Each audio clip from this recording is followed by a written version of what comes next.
Adieu. Enfin, nous sommes là. Je suis là. L'important, c'est comment nous avons commencé aussi. Nous voulons que l'Église a une évolution et qu'elle grandisse. Je vois ici, l'Église ici avance bien. Dieu a levé le frère Georges pour qu'il vienne ici à Akifisia. Et il appelle tous les hommes à venir écouter, croire, se repentir. Et il y a une bonne œuvre qui se fait. Et que devons-nous faire pour Georges? L'aider, bien sûr. L'aider autant que nous pouvons. Et certainement, et que lui fait aussi son effort, mais il fait aussi des erreurs, des fautes. Mais nous allons avancer, continuer. Par où va commencer l'Église pour être bénie? Par la Pentecôte, le jour de la Pentecôte. Tout va commencer par le jour de la Pentecôte. Les apôtres ne sont pas partis quand il leur a dit partez dans le monde entier et prêchez la parole, et que celui qui croit sera sauvé et celui qui ne croira pas sera condamné. Ils ne sont pas courus directement, ils ne sont pas partis immédiatement vers la Phrygie ou vers la Grèce, mais ils sont allés dans une chambre haute à Jérusalem. Et qu'allons-nous faire là, frère Pierre? Nous allons prier. Nous avons entendu ce qu'a dit le Seigneur Jésus. Attendez jusqu'au jour où vous allez recevoir de la force, de la puissance céleste du ciel, de haut, de très haut. Alors vous pourrez être mes témoins dans le monde entier. Et jusqu'à la fin du monde, et jusqu'aux extrémités du monde. Quand viendra le Saint-Esprit? Et quand viendra le Saint-Esprit? Vous ne le savez pas. Moi, je le sais, disait Jésus-Christ. Attendez, patientez, et il viendra. Et bien sûr, les religions qui se sont faites dans le monde sont une image. Nous savons tous que nous avons besoin du Saint-Esprit. Mais que font certains? Il y en a qui mettent de l'huile sur leur front et disent, voilà, tu es baptisé du Saint-Esprit. Et l'enfant va aussi recevoir le Saint-Esprit. On lui met un peu d'huile sur le front, on lui fait comme ça. Voilà, tu reçois gratuitement le Saint-Esprit et cela est fait. Mais l'enfant n'a rien senti. Ah, cela n'a pas d'importance. Il y en a d'autres après qui sont venus qui disaient autre chose. Nous allons faire une prière avec tous les anciens de l'Église pour cette personne pour qu'il reçoive le Saint-Esprit. Alors ils se mettent là autour de lui, tous les anciens, le pasteur et les anciens de l'Église. Après ils lui disent, voilà, tu as reçu le Saint-Esprit. Il dit, mais j'ai rien senti. Mais c'est pas grave, mais tu l'as reçu quand même. Et tu dois croire que tu l'as reçu pour que tu puisses être béni. Si tu ne le crois pas, tu ne seras pas béni. Et ainsi, beaucoup sont restés avec la manière de faire qui était simplement une manière liturgique. Mais nous allons demander et le recevoir. Et nous savons quand le Saint-Esprit est tombé sur tous, ceux qui attendaient, qui étaient plus ou moins 120, et ils ont reçu le Saint-Esprit, ils ont commencé à parler des langues étrangères. Et à Cornélius, vous saviez ce qui s'est passé quand Pierre parlait et leur prêchait la parole, leur annonçait la parole, et le Saint-Esprit est venu dans la maison de Cornélius, et il est venu sur tous ceux qui étaient là, qui écoutaient. Et ceux qui étaient avec Pierre, ils ont compris que le Saint-Esprit était versé aussi sur les nations, parce qu'ils les entendaient parler en langue et glorifier Dieu. Et le signe, c'est recevoir des langues étrangères, des langues inconnues. Nous remercions le Seigneur, chers frères et sœurs. Aujourd'hui, nous allons commencer par la Pentecôte. Et toujours par la Pentecôte, nous devons commencer. Le jour de la Pentecôte ne vient pas sans faire de bruit et sans signe et grandiose. Lorsque les apôtres sont descendus de la chambre haute où ils étaient réunis pour recevoir le Saint-Esprit, lorsqu'ils étaient là, le jour de la Pentecôte. Le jour de la Pentecôte, le Saint-Esprit est arrivé avec puissance et beaucoup de bruit. Le Saint-Esprit est venu sur les 120 qui étaient sur la chambre haute, et tous ont été baptisés du Saint-Esprit, et ils ont commencé à parler en langue étrangère, et le Saint-Esprit leur donnait des langues. Et à partir de là, que se passe-t-il maintenant? À partir de là, qu'est-ce qu'il se passe? Tout le monde est resté étonné, stupéfait. Que se passe-t-il? Pourquoi nous entendons les grandeurs de Dieu par leur langue? Que signifie cela? Qui sont ceux qui parlent? Ne sont-ils pas des Galiléens? Et comment peuvent-ils parler égyptien, grec, par des langues étrangères que nous comprenons? La gloire de Dieu. C'est un miracle. C'est Dieu qui le donne pour rassembler tout son peuple du monde entier. Et tout le monde venait pour écouter, ils étaient étonnés, stupéfaits, et ils reconnaissaient que vraiment, il y a quelque chose qui se passe ici. Pas quelque chose d'humain, mais quelque chose de divin. Dieu est parmi eux. Dieu leur donne des langues étrangères et ils glorifient Dieu le Père par Jésus-Christ. Que se passe-t-il? Alors il leur dit, ils ont demandé, que devons-nous vous faire?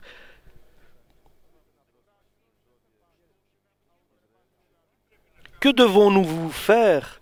Et Pierre leur a répondu, repentez-vous, et que chacun soit baptisé au nom de Jésus-Christ pour que ses péchés soient pardonnés. Et alors vous recevrez la gratuité du Saint-Esprit, parce que la promesse est pour vous, pour vos enfants et pour tous ceux que Dieu appellera. Que ferons-nous? Nous devons nous repentir et croire en Dieu. Et comment? Nous croyons en Dieu, oui, mais vous devez vous repentir de vos péchés. Tu ne peux pas être avec ta cigarette et te mettre à genoux et dire « Seigneur, baptise-moi du Saint-Esprit ». Tu ne peux pas, après, en jouant des cartes au jeu de cartes et demander au Seigneur de te baptiser du Saint-Esprit. Tu dois rester là. Là, les apôtres sont restés 10 jours à la prière. 10 jours, ils priaient et ils demandaient de la part de Dieu le Saint-Esprit. Seigneur, baptise-nous du Saint-Esprit. Seigneur, donne-nous le Saint-Esprit. Et le Seigneur est venu le jour de la Pentecôte et il les a baptisés du Saint-Esprit. Et tous parlaient en langue. Maintenant, certains parmi nous qui sommes baptisés du Saint-Esprit, nous parlons en langue étrangère. Après, dans le cours du temps que nous avons avancé, nous avons demandé quelque chose de plus. Nous devons demander des dons de guérison, des dons de compréhension, des dons de miracles. Il y a différents dons que Dieu donne à son peuple. Mais Dieu n'a pas dit que je vous donnerai des dons pour prouver que vous êtes baptisés du Saint-Esprit, mais il a dit quelque chose d'autre. Que vous serez baptisés du Saint-Esprit et vous remplirez votre intérieur du Saint-Esprit. Vous allez vous remplir du Saint-Esprit en parlant en langue étrangère, en langue inconnue. Nous remercions Dieu Tout-Puissant. Alléluia. Et ici, il dit, et avec d'autres manières, il leur parlait, soyez sauvés par cette génération mauvaise. Et eux, en acceptant la parole, ils ont accepté, ils se sont ajoutés, 3000 personnes ont été ajoutées. Si aujourd'hui nous sommes ici 400, eux ils étaient 10 fois plus. Ils étaient 3000 à croire ce jour-là. Après quelques jours, ils sont devenus 5000 étaient seulement les hommes. Et après, ils étaient des milliers. Comment cette œuvre a-t-il pu se faire? Parce que tout a commencé par le jour de la Pentecôte. Le jour a commencé de baptême du Saint-Esprit. Et c'est de là que commence la bénédiction. Tout commence lorsqu'on est baptisé du Saint-Esprit. Ce n'est pas simplement écouter, mais dire aussi les grandeurs de Dieu par les langues que Dieu nous donne. Et 3000 personnes ont été baptisées et ont cru en Dieu. Et tout le monde a vu que par les mains des apôtres se faisaient beaucoup de miracles. Aujourd'hui, nous ne voyons pas Dieu agir de la sorte, avec puissance. Pourquoi? Et ici, nous devons parler pourquoi, dire pourquoi. Nous devons nous échapper de la misère où nous sommes, parce que maintenant nous sommes dans la misère, nous ne sommes pas bien spirituellement, nous ne sommes pas comme nous devrions être, nous sommes pauvres spirituellement. Nous venons vers le Christ et au lieu d'être guéris, nous devenons malades. Comment cela se fait? Que se passe-t-il? Et que nous n'allons pas nous poser des questions et dire, Seigneur, pourquoi? Nous sommes venus au Seigneur pour être guéris et nous demandons au Seigneur d'être guéris. Le lendemain, il y a un accident et il meurt. Pourquoi? Alors pourquoi il y a eu quelque chose qui s'est passé? Il y a quelque chose qui va pas bien avec nous. Nous devons prendre notre mesure, les mesures nécessaires et demander au Seigneur de nous aider, de nous sauver encore une fois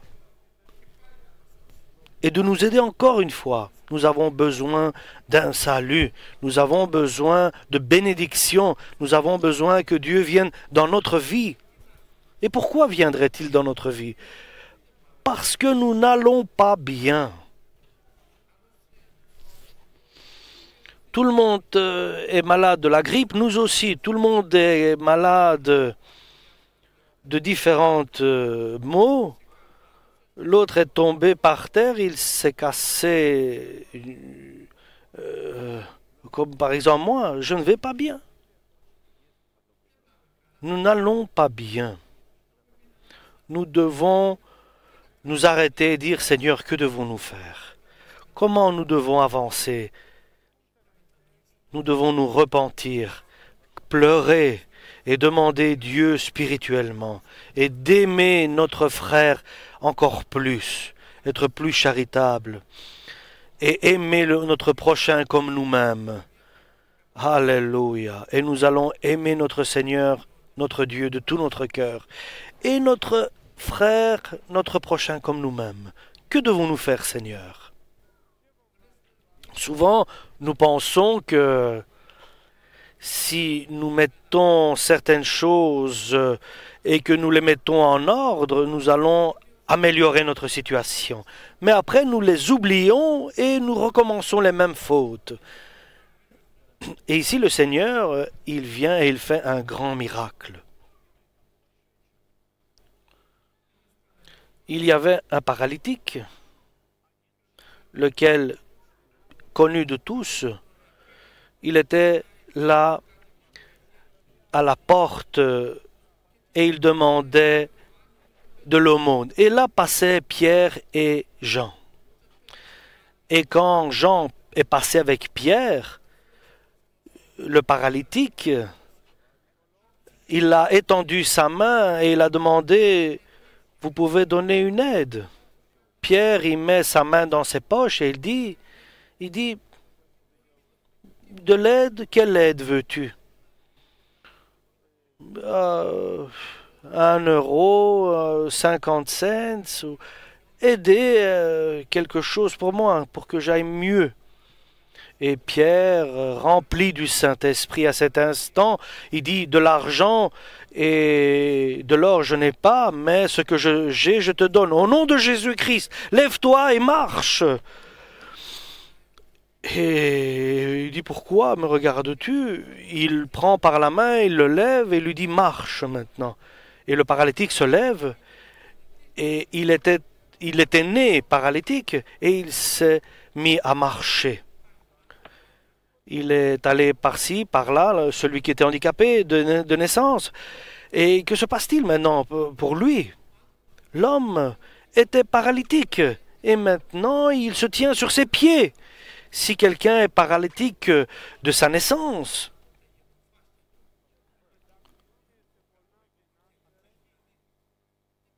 il ne pourra pas marcher facilement. Nous savons que l'orthopédie fait beaucoup d'avances techniques. Ils mettent de différentes techniques pour permettre aux handicapés, à ceux qui ont une mobilité réduite, de se déplacer. Et là, mais ça, ce n'est pas une guérison, ça, c'est un moyen technique d'aider. Mais Dieu ne fait pas de moyens techniques, mais il fait une guérison absolue, totale, un miracle total et merveilleux. Et puisque lui ne croit pas qu'il est guéri, qu'il peut marcher, Pierre étend sa main et lui dit « Donne-moi ta main ». Et il le lève et il le met sur ses pieds. Et il lui dit, marche maintenant, va. Et le paralytique a commencé à marcher en haut, en bas, de bas en haut. Et même lui était très étonné. Et il a commencé à sautiller et à marcher et à glorifier Dieu. Que se passe-t-il? C'est la première fois de sa vie qu'il a commencé à marcher. Il a vu une telle bénédiction. Il n'avait jamais vu une telle bénédiction. Il n'avait jamais marché de sa vie. Un homme qui n'a pas marché de sa vie, si vous le mettez à marcher maintenant, il saura très difficilement se mettre sur ses pieds. Et lui a commencé à sautiller, à marcher. Il prend les apôtres par la main et avec eux, ils vont dans le temple et le monde s'est réuni, une foule s'est rassemblée. Et Pierre vient, il fait son message. Et il dit, pourquoi regardez-vous à nous comme si c'est nous qui avions guéri ce paralytique? Nous ne l'avons pas fait par notre force ou par notre piété, mais nous l'avons fait par Jésus-Christ, lequel a été crucifié sur la croix de Golgotha et qui a pris nos péchés, nos fautes et nos erreurs et nos infirmités. Et cela n'a jamais été fait. Et écoutez que quelqu'un qui était paralytique et infirme a été guéri. Personne ne l'a vu après. Mais Dieu a fait ce miracle qui est unique ici. Dans les actes des apôtres, nous ne voyons pas une autre guérison, un autre comme ça, miracle d'un infirme qui était de naissance, qui a commencé à marcher. Et là, nous devons avoir conscience que nous devons avoir le don de la guérison et demander à Dieu qu'il nous donne de grandes bénédictions, de grandes forces pour que sa voix soit entendue, que vraiment il guérit. Pas seulement dire que Dieu guérit, mais aussi qu'il guérisse vraiment et que nous soyons d'abord guéris. Et que chacun qui vient demander une prière et qui demande une prière pour mon père, pour ma mère, pour mon enfant, pour mon fils, guéris mon enfant, guéris le fils d'un tel, donne la grâce, donne la bénédiction, et que nous voyons les hommes se soulever, se relever de leur lit, se lever de leur lit. Une fois, je me souviens, j'étais sur mon lit et j'avais 40 de température et la température ne descendait pas. J'avais de la fièvre et ils sont venus de l'église. Tu viendras à la prédication? Je dis, si le Seigneur me guérit, je viendrai. Je vais patienter et attendre. Si je suis guéri, je viendrai. Et vers 8 heures, si je suis guéri, je viendrai. Si je ne suis pas guéri, je vais rester à la maison. Et tout le monde regardait l'heure, si j'irais à la prédication, à l'église, à la liturgie ou pas. Et en vérité, à 8 heures moins, j'ai été guéri. La fièvre est partie, rien n'est resté en moi. Et j'ai remercié Dieu parce que vraiment il a agi en moi. Nous avons vu beaucoup de choses pareilles. Et vous, personnellement, vous avez des témoignages personnels. Et le Seigneur, vous savez qu'il guérit et qu'il intervient. Mais dans la généralité des croyants, que se passe-t-il qui ne sont pas guéris? Que se passe-t-il? Chers frères et sœurs, nous devons savoir que si quelqu'un croit en Dieu, il va recevoir le Saint-Esprit. S'il ne croit pas, il ne recevra pas le Saint-Esprit. Autant qu'il peut prier, autant que prière il peut faire et que l'Église fasse, il ne sera pas guéri si lui-même il ne se repent pas et qu'il ne croit pas en Dieu. Et j'avais été invité une nuit, Polyménides, un frère,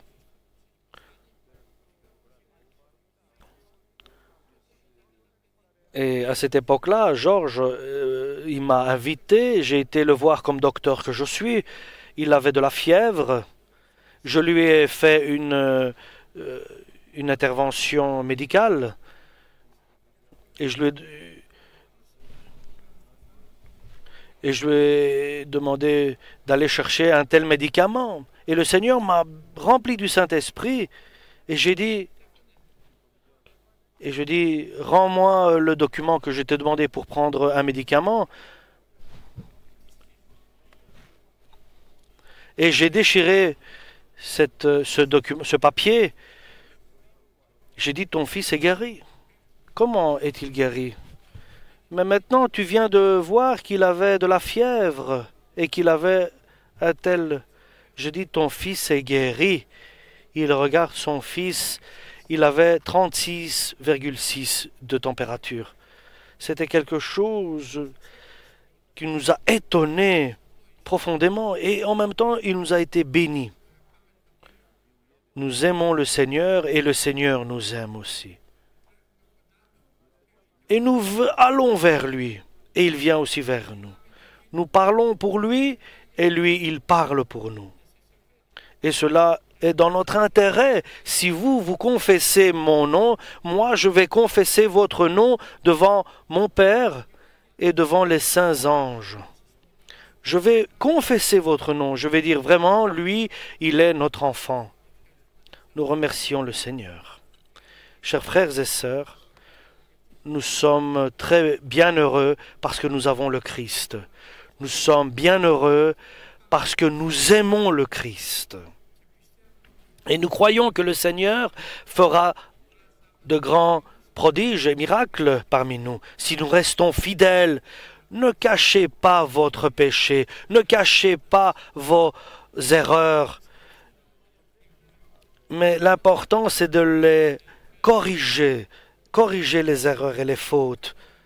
Nous savons que tu es un frère qui est bien. Je te supplie, aide-nous aussi à nous, parce que tu es bon. N'allons pas vers le frère, mais allons vers le Seigneur. Seigneur, toi tu es le béni, toi tu es le saint, toi tu guéris. Ce n'est pas le Seigneur qui guérit. Ce n'est pas le frère qui guérit, mais le Seigneur qui guérit. C'est le guérisseur de nous tous. Donc faites attention à cela. Ce n'est pas le frère qui guérit, mais c'est le Seigneur. Et nous espérons parfois en un frère qui est très spirituel, mais ce n'est pas le frère qui est très saint qui purifie, mais c'est Jésus. Bien sûr, la prière aide, mais c'est Jésus qui guérit. Donc nous devons demander à Jésus une guérison, un salut, le Saint-Esprit et quoi que ce que nous avons besoin. Et devant toi, j'ai péché, disait le roi David. Je suis très heureux que je suis passé parmi vous. Mes salutations à vous tous, et que le Seigneur fasse de grands miracles parmi nous. Ceux qui êtes malades, demandez au Seigneur d'être guéris aujourd'hui, pas demandez pas au pasteur ou aux frères ou aux anciens, mais demandez à Jésus lui-même, parlez-lui. Seulement Jésus donne la guérison par sa parole. Il dit une parole et nous sommes guéris. Alléluia. Et nous savons qu'il y a des frères qui sont très spirituels, mais ils ne peuvent pas nous guérir, ils ne peuvent pas nous donner le salut. Quoi que nous disions ou que nous fassions, ce sont des êtres humains comme nous, avec des défauts, avec des fautes, des erreurs qu'ils font. Si nous allons dans un hôpital, nous cherchons un docteur. Nous ne cherchons pas la mère du docteur ou le fils du docteur ou le cousin du docteur, mais nous cherchons le docteur personnellement, lequel vient, il fait un diagnostic, il donne le médicament et à partir de là, nous utilisons le médicament, ce qu'il fait comme indication. Et alors, là, celui qui va est guéri. Aujourd'hui, je vous souhaite que le Seigneur bénisse cette année et qu'il bénisse toutes les églises lesquelles se préparent pour l'enlèvement de l'église entière et que le Seigneur soit avec nous tous.